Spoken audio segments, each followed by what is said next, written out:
The cremated remains of the 3 victims of NATO's bomb attack on the Chinese embassy in Belgrade have been taken back to Beijing. 20 people injured in the attack have also returned home.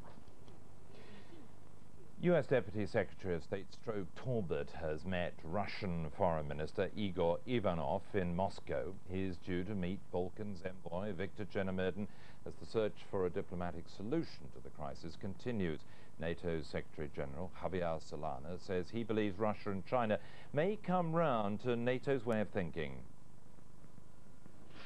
The Russian Special Envoy Viktor Chernomyrdin returned to Moscow today from Beijing to discuss the Kosovo crisis with President Yeltsin, who's from Russia and from China. No question about Russia, which is already being constructed and trying to find a solution. But I hope also that China will contribute to a positive diplomatic approach. The American Deputy Secretary of State, Strobe Talbot, is in Moscow today, meeting first the Russian Foreign Minister, Igor Ivanov, and to talk to Chernomyrdin about Kosovo later in the day. We have discussed a variety of very practical questions having to do with the importance, among other things, of the G8 process, and also about the potential role of the United Nations in the implementation of a peace. Despite Milosevic's claim to be withdrawing his troops and police from Kosovo, NATO pilots flying from their Italian bases say they see no sign of it. And in London, the British Prime Minister Tony Blair reiterated NATO's determination to push on with the bombing until Milosevic does withdraw his troops. And as far as I'm concerned, there will be no compromise of NATO's demands. There must be no compromise. It is not simply a question of defeating this policy of ethnic cleansing.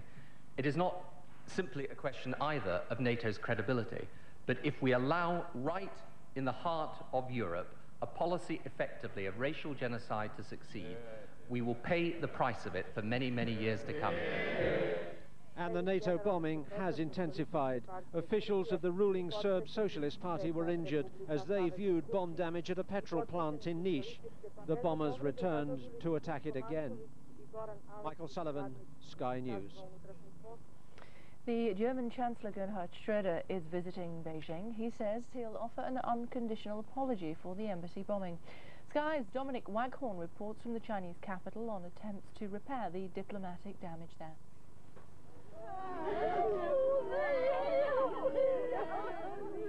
In emotional scenes, the remains of NATO's 3 victims in the accidental embassy bombing in Belgrade came home this morning. Senior government officials joined grieving families and ordinary mourners in a state reception. China's Vice President Hu Jintao also met some of the 20 injured who flew in on the same plane. On the streets of Beijing's embassy district, the scene of 4 days of protest, there's an uneasy calm and fears the return of the bombing victims' remains could lead to renewed demonstrations. Embassies and consulates are flying national flags at half-mast in respect for the dead.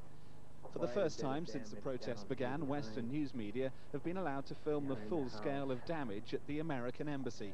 The courtyard littered with several tons of rocks and stones, hardly a single window unbroken. The Chinese police have indicated today that they can guarantee our personal safety outside the embassy, so we're delighted to be outside and delighted to see that things are returning to normal. Gerhard Schröder's the first Western leader to come to try and repair relations with China in person since NATO's bombing of the Chinese embassy in Belgrade. Meeting with Chinese Premier Zhu Rongji, he said he'd offered an unconditional apology for the attack. China's maintaining its opposition to the G8 peace plan on Kosovo until NATO ends its bombing campaign.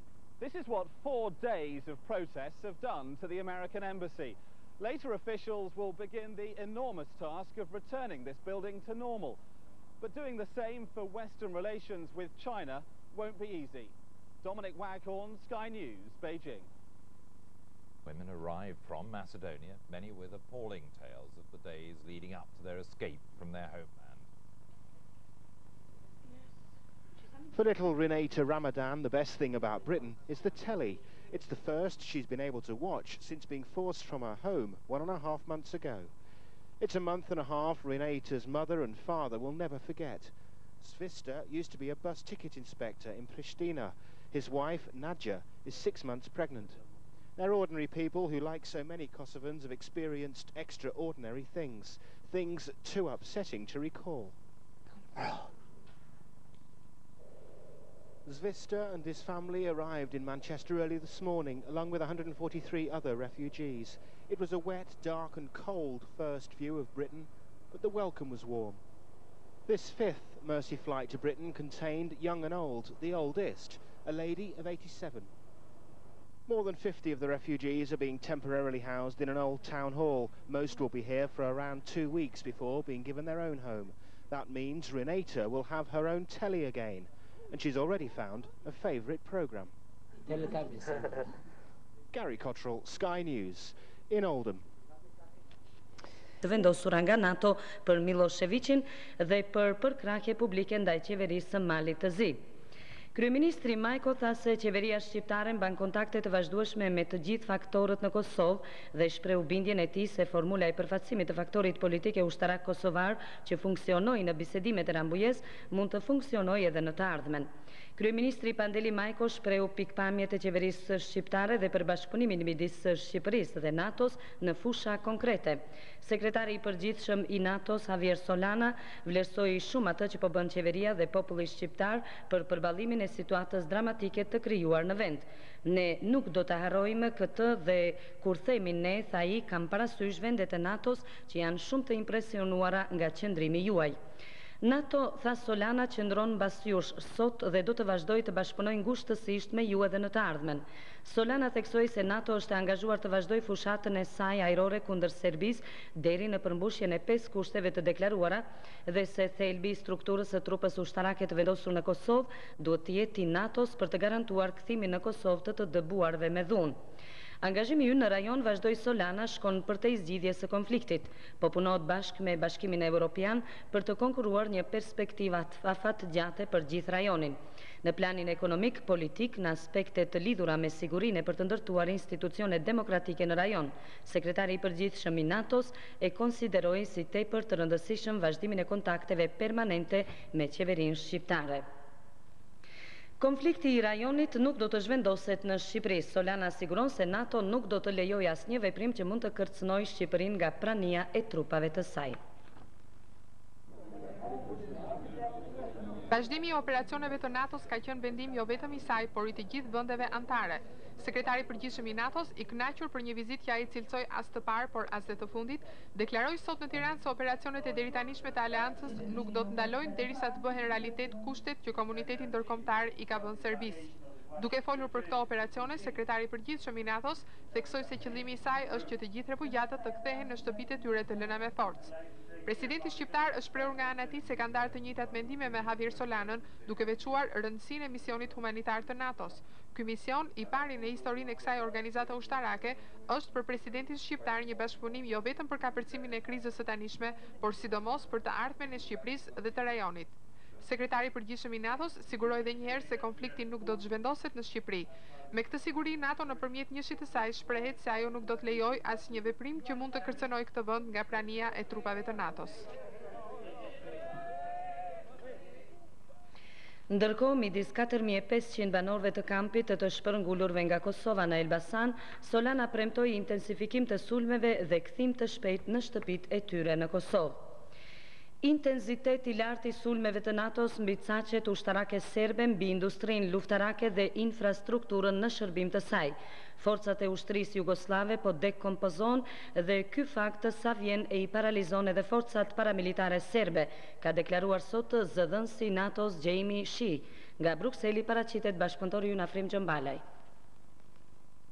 Sulmet më të ashpra gjatë natës së mbrëmshme janë zhvilluar ndaj trupave toksor serb.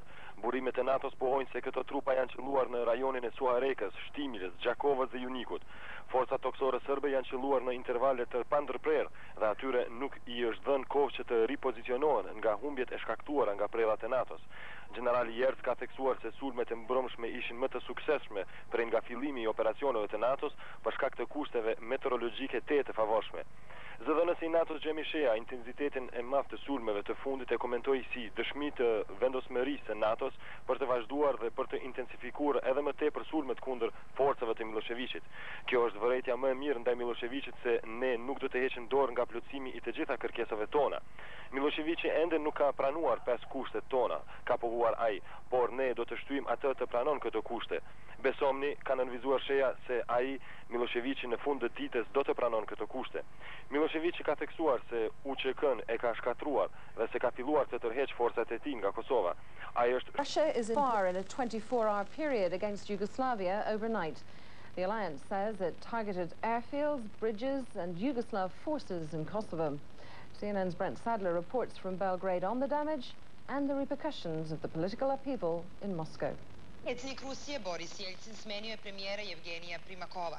Serbian television reported the dismissal of Russian Prime Minister Yevgeny Primakov on the morning news without comment.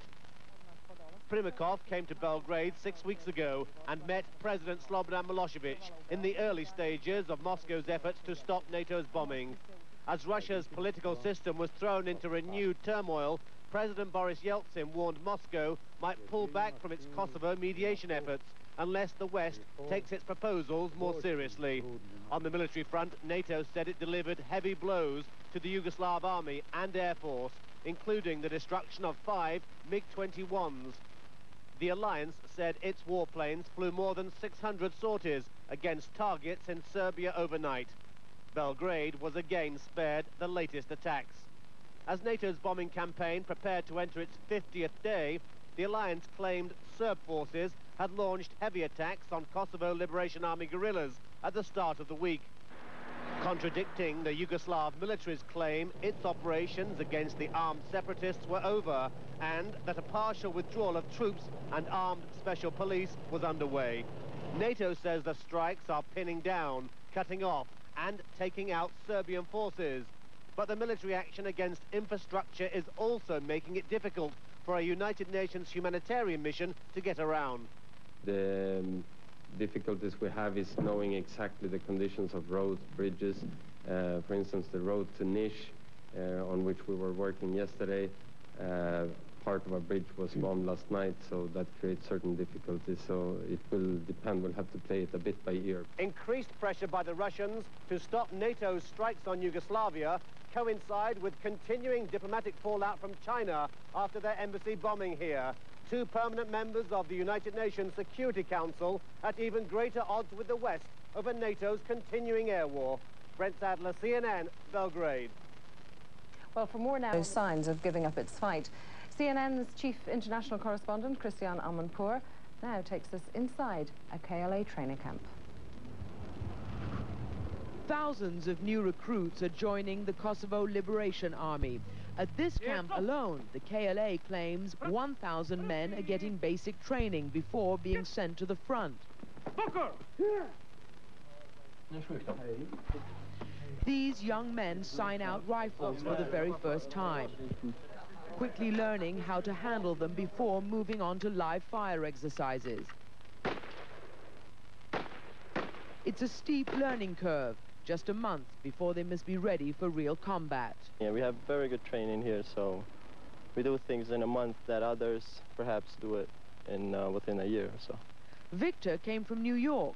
Young and old, all these recruits have left homes and jobs all over the United States and Europe. All of them say the more they hear reports of Serb forces killing Albanians in Kosovo, the more they want to fight. If we don't fight against those bees that are killing our elders and youngsters and raping our women and stuff like that, I think we cannot live proud. This platoon is practicing a hillside ambush, but as they go through their paces, they know time is not on their side. Despite 50 days of NATO bombing, Serb forces continue to ethnically cleanse Kosovo. Since NATO has all but ruled out a ground force to fight the Serbs out of Kosovo, the KLA says it's willing to do that job, and many analysts are now saying it's time to properly arm the KLA to use them as NATO's proxy on the ground. The KLA knows the terrain and have been fighting Serb forces for more than a year in Kosovo, and many are veterans of the Bosnian and Croat wars.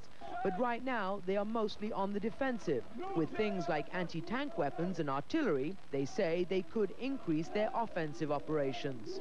The Serbs are technically superior, but their morale is low. When we directly engage them, they run or desert. They mostly fight us from a distance. What they do is assault villages that are completely defenseless. The KLA says it captures or buys most of these guns and mortars from deserting Serb soldiers. But with too little hardware, their best assets right now are their increasing numbers and their fighting spirit. Cristiana Manpour, CNN, in the Balkans. Alla NATO per il successo delle operazioni visto da Bruxelles, da qui da Belgrado, una delle peggiori dall'inizio dei bombardamenti. 24 ore con pause brevissime, bombe e missili senza sosta su gran parte della federazione in Kosovo. A contare i ponti rimasti ancora in piedi bastano le dita di una mano, così per le grandi arterie ferroviarie e stradali. E stamane blackout telefonico durato fino a poco fa, sono saltate tutte le comunicazioni internazionali.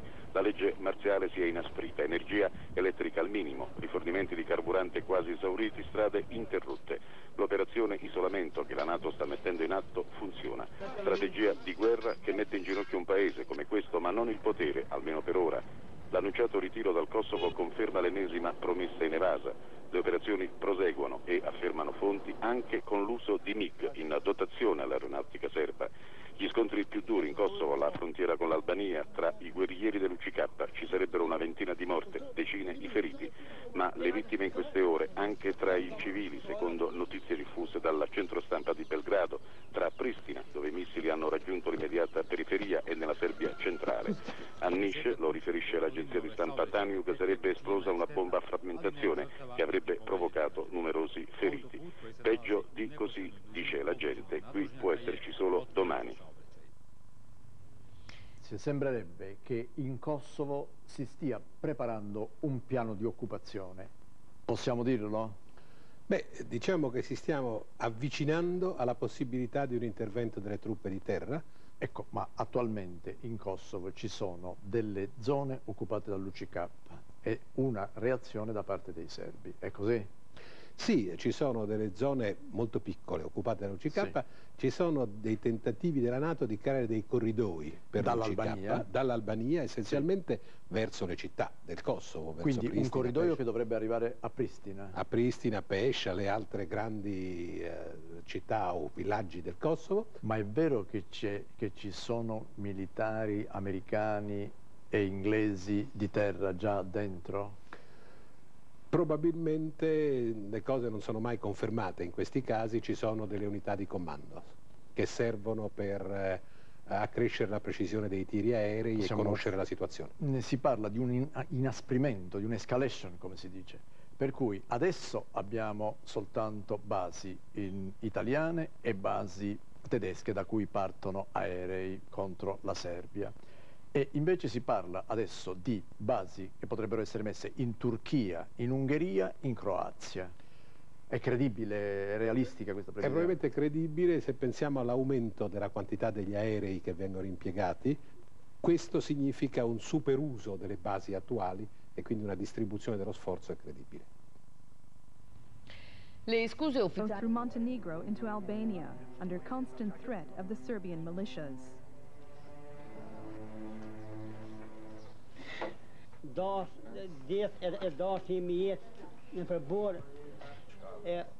We had to leave Kosovo about a month ago.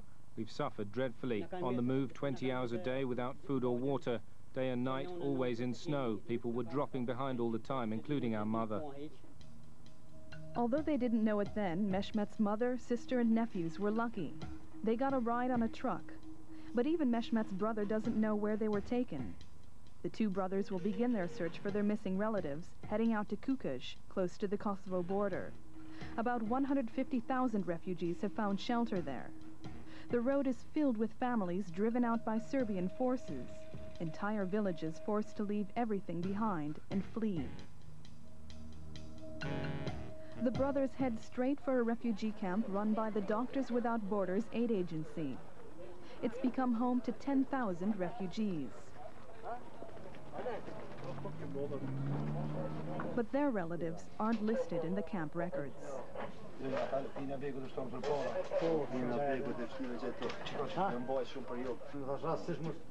A relief worker agreed to use a megaphone to try locating the remainder of Mehmet's family in all the chaos.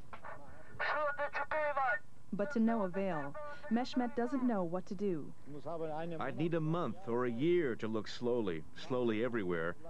But in 1 or 2 days, I won't find anyone.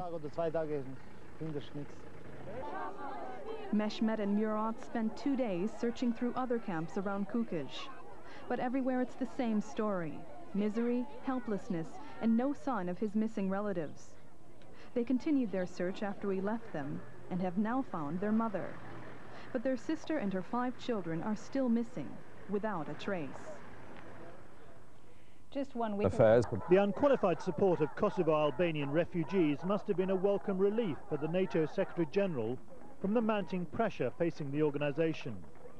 Mr. Solana visited refugee camps in Albania, where he was visibly moved. What do you think about this welcome? Oh, very nice. It moved my heart.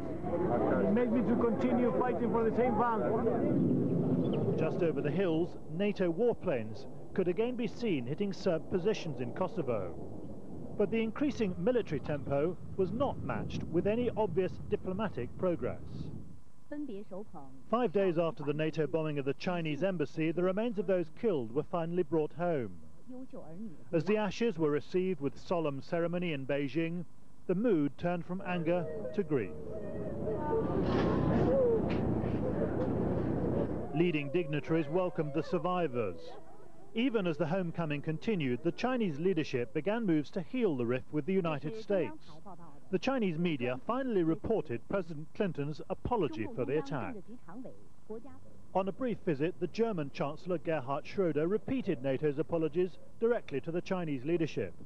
It's not clear yet whether that will be enough to prevent China blocking a resolution in the UN Security Council aimed at ending the crisis. At the paint-splattered US embassy, staff have finally been able to emerge after days under virtual siege. We're out of the embassy. Albanians have fled or been expelled since NATO's bombing began. Albania has taken the most, nearly 430,000. Our correspondent Ben Brown reports from Kukës on the frustration many refugees feel about the time NATO's operation is taking. They're disillusioned and they're disenchanted.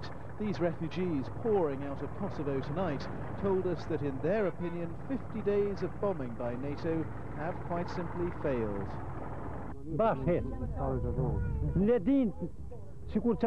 NATO are bombing and it's making no difference, this old man insisted.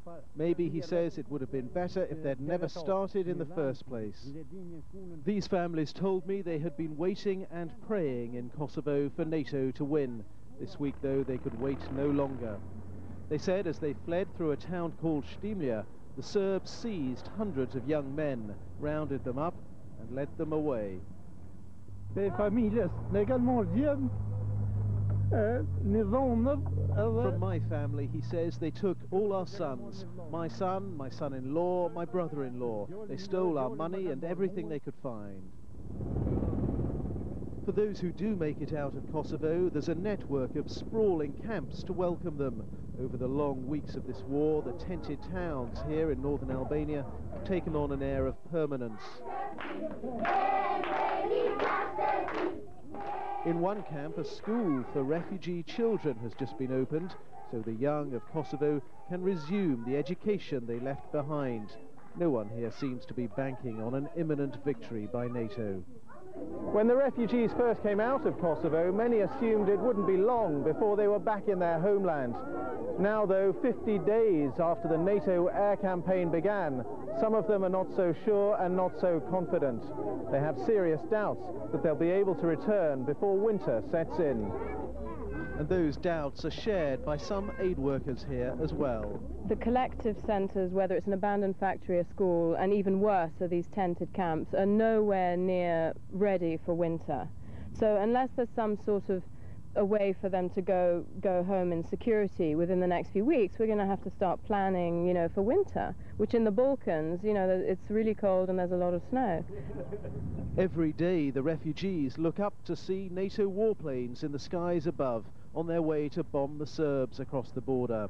But every day the refugees also wonder when the war being waged on their behalf and in their name will finally be won. Ben Brown, BBC News, Northern Albania. NATO's Secretary-General receiving a rapturous welcome during a flying visit to a refugee camp in Macedonia today. If you look in that direction, there is Kosovo.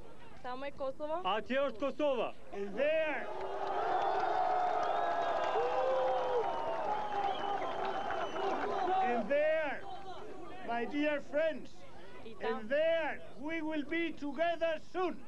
But Kosovo is a long way away for these ethnic Albanians arriving at Manchester Airport today.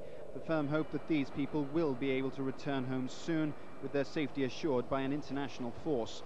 Paul Brennan, Sky News. LKW. Wir können nicht jeden mitnehmen, erklärt ihm der Polizist. Das Flüchtlingslager in Kukës in Albanien randvoll. Und noch immer kommen jeden Tag neue Vertriebene aus dem Kosovo an. Das Flüchtlingshilfswerk UNHCR versucht, sie in anderen Camps unterzubringen. Doch einige wollen unbedingt in diesem Lager bleiben. Es ist nah an der Grenze, nah zu ihrer Heimat. Alltag ist eingekehrt. Viele sitzen einfach nur da und warten. Ein Tag gleich dem anderen. Ein ähnliches Bild in Mazedonien. Nachdem ihnen die Flucht geglückt ist, beginnen sie hier ihr neues Leben. Noch immer mit der Hoffnung, in ihre Heimat zurückkehren zu können. Die mazedonische Regierung will sie in benachbarte Länder wie Albanien bringen oder nach Frankreich oder Deutschland. Das kleine Land ist mit der Situation überfordert. Seit dem Krieg hat die Bevölkerung in Mazedonien um 10% zugenommen. Die Zahl der Flüchtlinge müsse merklich verringert werden, so die Regierung. Viele Kosovo-Albaner haben Angst. Angst, dass sie ihre Angehörigen und Freunde nie wiedersehen werden, wenn sie in ein anderes Camp in ein anderes Land gebracht werden. NATO-Generalsekretär Solana hat sich unterdessen bei dem mazedonischen Präsidenten Kligorov bedankt. Die NATO werde nie vergessen, was Mazedonien geleistet habe. Bundesinnenminister Schily hat sich bei seinem Flughafen Skopje 18 Uhr. Unter den Augen von Bundesinnenminister Otto Schily verlassen diese 194 Flüchtlinge Mazedonien. Ihr Ziel Paderborn in Nordrhein-Westfalen. Eine Maschine nach Berlin war bereits am Morgen gestartet. Die restlichen der insgesamt 5000 Flüchtlinge sollen in den nächsten 2 Wochen nach Deutschland kommen. Hauptsächlich sind es bedürftige Frauen und Kinder, diesmal aus dem Lager